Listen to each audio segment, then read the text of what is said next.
We begin tonight here in Washington with a clearer picture of the second federal indictment of former President Donald Trump. He's facing charges for his alleged actions in the months leading up to January 6, 2021. The four-count indictment lists 6 unnamed co-conspirators who CBS News believes include Rudy Giuliani and John Eastman, Trump's personal lawyers at the time. The 45-page document details a more than 2-month-long alleged scheme by Trump and his co-conspirators to overturn the results of the 2020 presidential election. CBS News chief election and campaigns correspondent Robert Costa has more. Former President Donald Trump spent the morning playing golf at his club in Bedminster, New Jersey, as he and his lawyers brace for a high-stakes appearance in federal court. Charging Donald J. Trump with conspiring to defraud the United States. The sweeping indictment alleges Trump used dishonesty, fraud, and deceit to try to overturn the legitimate results of the 2020 election by organizing slates of fraudulent electors in 7 states that he lost, pushing officials like the Georgia Secretary of State. Look, Brad, I have to find 12,000 votes. And pressuring then Vice President Mike Pence to refuse to certify the election results. Because if Mike Pence does the right thing, we win the election. Sources say Trump's lawyers plan to argue that Trump's false claims about the election were not criminal and that his efforts were driven by the advice of outside attorneys like Sidney Powell, Rudy Giuliani, and John Eastman, among others. CBS News has learned that they are likely some of the 6 unindicted co-conspirators referenced in the indictment. This is the first time that political speech has been criminalized in the history of the United States. It's the first time where a current president is using the criminal process to attack a former president on policy issues. We are in a constitutional abyss right now. Former federal prosecutor Harry Litman says it's not about speech. The indictment carefully carves aside his free speech rights and the speech on the ellipse. That's not a big part of the indictment. What is a part of the indictment are agreements to do unlawful things. Today on the campaign trail, Pence sharply criticized Trump's alleged conduct. Anyone who puts himself over the Constitution should never be president of the United States. And Robert Costa joins me now. Bob, let's focus on the 6 co-conspirators. Why are they important to this case? It's interesting because they're listed as co-conspirators, and it's not yet clear if they face indictments or not. And so the special counsel could be wondering, could they cooperate further at this point? We're still looking into whether Mark Meadows, the former chief of staff to Trump, is going to be someone who is going to emerge as a key witness or at least a cooperating witness in this investigation. He wasn't listed in the indictment at all. But those listed in the indictment are part of this outside group of lawyers and advisors who were telling Trump he had a path to stay in power. And just really quickly, there was a whole bunch of inside lawyers who were telling him what? Yeah, Eric Hirschman inside the White House, Attorney General Bill Barr at the time, White House counsel Pat Cipollone, they all told Trump essentially, you have nothing to do here, but let the process play out. The Electoral College votes in December, then it's certified in January by Congress. Let it be. Trump didn't want to do that.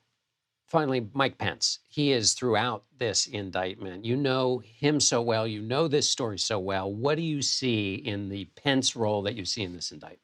It's almost fit for Broadway. Someone who came out of Indiana, the heartland, called himself Rush Limbaugh on decaf when he hosted the Mike Pence show in Indiana, ran for the House many times, finally gets elected in 2000. I covered him in the House. This was a staunch Republican, a true blue conservative who always wanted to be seen as a conservative warrior, loved to be on the ticket with Trump and be in the White House. And now he's the key witness in a historic federal investigation about an insurrection and a former president allegedly trying to use criminal means to stay in power. It's not where Mike Pence wanted to be or expected to be, but it's where he is. And finally, Bob, the rest of the candidates, we heard a little bit there from Governor DeSantis. If you had to characterize their response to this indictment, how would you? They are searching for political oxygen. Trump dominates the race in the polls, but he also dominates the headlines. They're looking for room, looking for a breakthrough. Maybe it comes at that debate in Milwaukee this month, but Trump is saying he might not show up for the Fox News debate. And if he doesn't show up, will viewers show up? Exactly right. Bob Costa, thanks so much.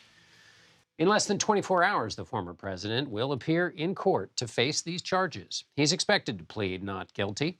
Thursday's expected arraignment comes a little more than 2 weeks after the Department of Justice special counsel notified the 2024 Republican frontrunner he was a target in the January 6th investigation. For more on what we can expect, I am joined by Scott MacFarlane from outside the courthouse.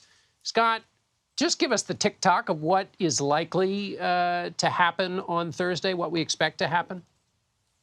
We're already seeing enhanced security, and as you can see now, John, I've moved a few blocks north up to the Capitol to get away from the growing perimeter around this courthouse. All of what happens tomorrow, this historic initial appearance by the former president in federal court in Washington, could and likely will be invisible to the public. Secret Service is going to escort Donald Trump into that courthouse. They're going to do so through an underground garage that is out of public view. And they're bringing him into a 6-story courthouse in which cameras are prohibited throughout. He will be brought back out the same way. And all of this means, John, that Donald Trump has the leverage and the capability tomorrow to control the imagery. If he can't have his photo taken at the courthouse or near the courthouse, he can stage an event after in which he controls the optics, and he can, to a degree, control the narrative. That's the political and visual reality of tomorrow. Inside the courtroom itself, it's on the 2nd floor of this courthouse. It's a magistrate judge courtroom, one of the smaller ones. We expect him to plead not guilty, maybe learn some release restrictions if they're implemented in this case, if they're ordered. Maybe restrictions on the people he can talk to who have connection to the case. Maybe, though not likely, restrictions on his travel. And it's possible, I'm told, there'll be a trial date mentioned. But if so, you can bet one side or the other or both will eventually challenge it. And Scott, tomorrow the former president is in front of a magistrate judge, which normally takes care of the kind of smaller business of cases, not the main judge that this case will be in front of. Is that right? And what do we know about that main judge? Or because you've had interactions or you've seen her at work before. That's right, John. This should be his only appearance, the former president's only appearance before this magistrate judge, the judge on duty who took the grand jury indictment yesterday and will be ready to process and handle this first appearance from the former president tomorrow. Then the case shifts to U.S. District Judge Tanya Chutkan, a 2014 appointee of former President Obama. I've sat through a few dozen hearings in her courtroom, and I try not to miss them because she is particularly uniquely vocal and critical and denounces January 6th and some of what gave rise to it. She has called January 6th horrifying. She said it was a violent attempt to overthrow the government. She has said to some of the defendants they were part of a group that was showing fealty to a man, not to the Constitution. And she's the only judge I've seen who has, on multiple occasions, gone above the recommended sentence from the Department of Justice in January 6 rioter defendant cases. She is known to toe a uniquely hard line in these cases, and she was the one to whom this case was randomly assigned. They have what they call a wheel system, John. A computer mechanism randomly selects the next judge up for the next case up, and that computer married Judge Chutkan to this case.